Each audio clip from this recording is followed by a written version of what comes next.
Hey y'all, it's Mai, and I said I wanted to come back to tell you that other scripture about no one knowing the day or time. So I wanted to make sure I came back to do that. Today is Tuesday, September 23rd, and it is probably about, I don't know, 5-ish Central Standard Time. So, okay, that's that. All right. I mean, the day is not over, of course. The day is not over. Okay.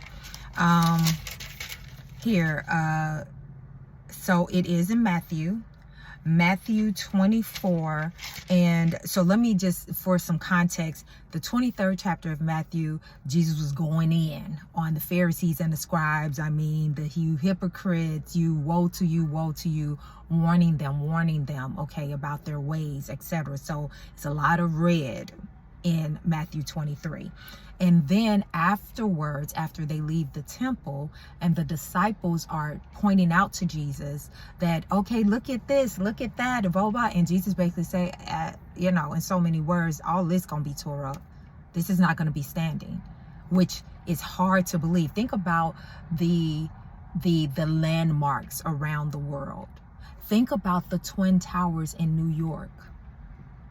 There was a time that we could have never thought or fathomed those buildings not standing there, but they are no longer there.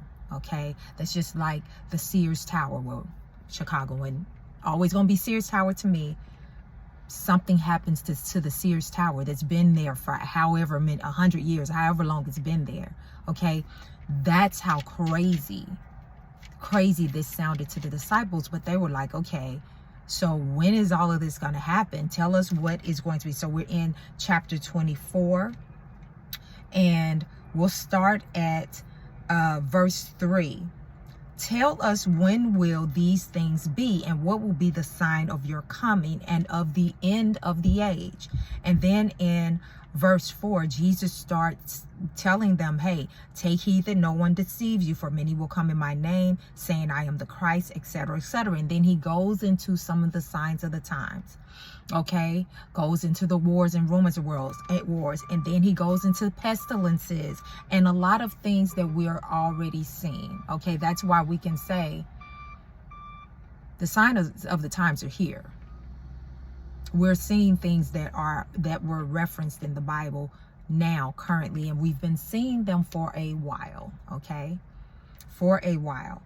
He goes on further in chapter 24 and describes another event kin to the rapture, which is the tribulation. Okay, let me just go into this a little bit, because within the Christian church, this is there's a number of belief systems. There's people that think that the church is going to be raptured up pre-tribulation, before the tribulation, when all hell is pretty much going to be breaking loose according to the Bible.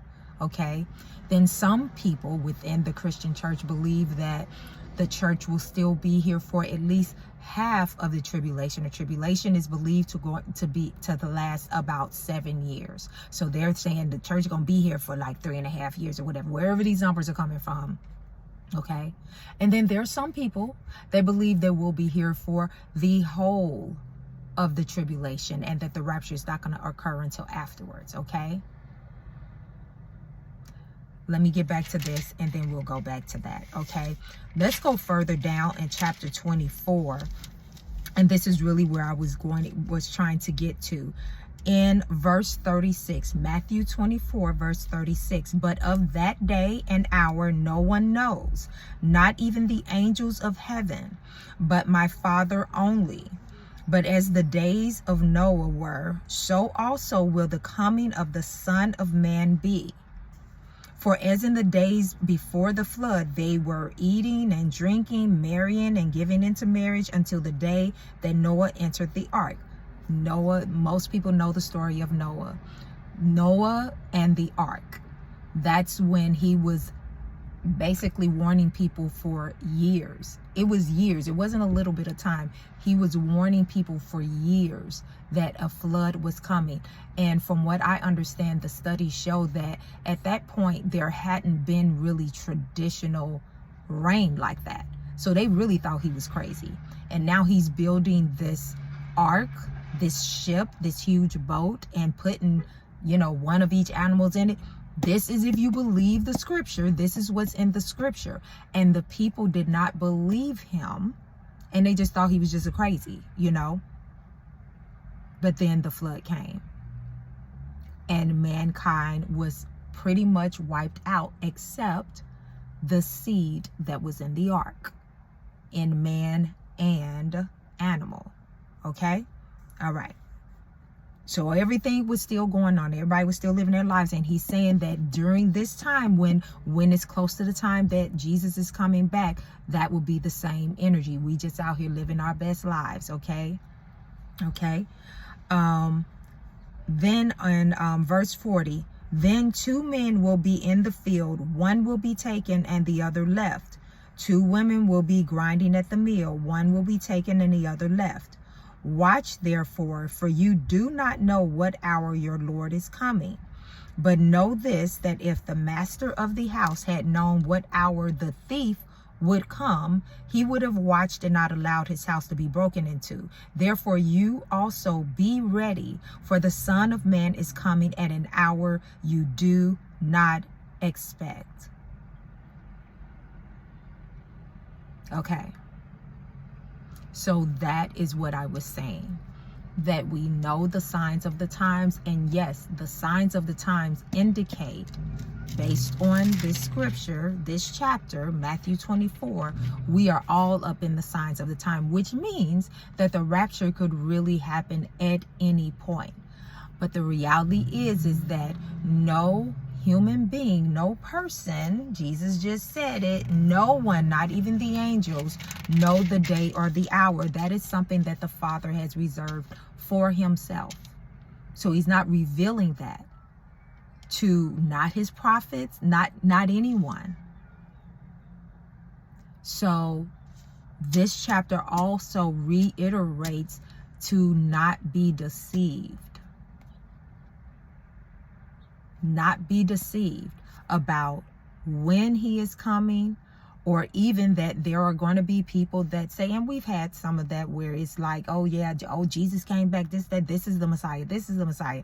And you think about how many cults that have happened over the years, and where you have these whole groups of people where they have been deceived and they end up taking their own lives because they're following a particular leader and all that kind of stuff. So my whole point is, learn, read, study for yourself. And if you are not a believer, I'm not one of those that's just, I think everybody believes whatever they believe is the truth. Okay? I believe in Jesus, not just because I was raised that way. I believe in Jesus because I have had certain personal experiences myself that has led me to believe that this is the truth. What I always encourage people to do is, if you really want to know if God exists and who God is, ask God to reveal himself to you. Now, there's some people, how you know God is a man? It could be a woman. God can be a woman. God is female. Because I am Christian, or Christ follower, as I like to say, and I believe in the Bible, God is manifested in the masculine. Okay? And I don't have a problem with it. Also, if you go back to Genesis, man was made in the image of God. Man was not male man, M-A-L-E, man. Man was male and female. So that means that God is both male and female manifested. We are made in the image of God. If there is a female feminine manifestation or image, that means that both masculine and feminine is in God. And beyond that, the scripture also says that God is spirit. So God is a spirit. We are in these physical bodies, have been assigned certain genders, okay? But the reality is that the true me, you don't see the true me. You see this brown, female, kinky-haired body. But the true me is my spirit. That's what I believe. All I'm saying is you need to study for yourself and learn for yourself. And it's not about religion. It's about relationship with your creator. Okay? All right. That's it. Comment. Please like and subscribe. I really love when y'all make comments and really engage like that, because it lets me know that you're there, first of all, and that you find some type of value out of it. And even if you don't agree with me, I'm cool with that. Go ahead and make a comment. Let's have a discussion about it. And please do subscribe, okay? Subscribe. I'm trying to be more consistent, but not because I'm trying to build this whatever. I want whoever is supposed to get these life lessons, I want them to be able to find it out there, because there's a lot of voices out there, and I do feel like this is something that God led me to do. I really enjoy sharing life lessons as I'm learning them. I don't know I don't know much. Let's keep it real. The more I learn, the more I realize what I don't know. So it's not from that position, as I've said before. Anyway, that's it. All right.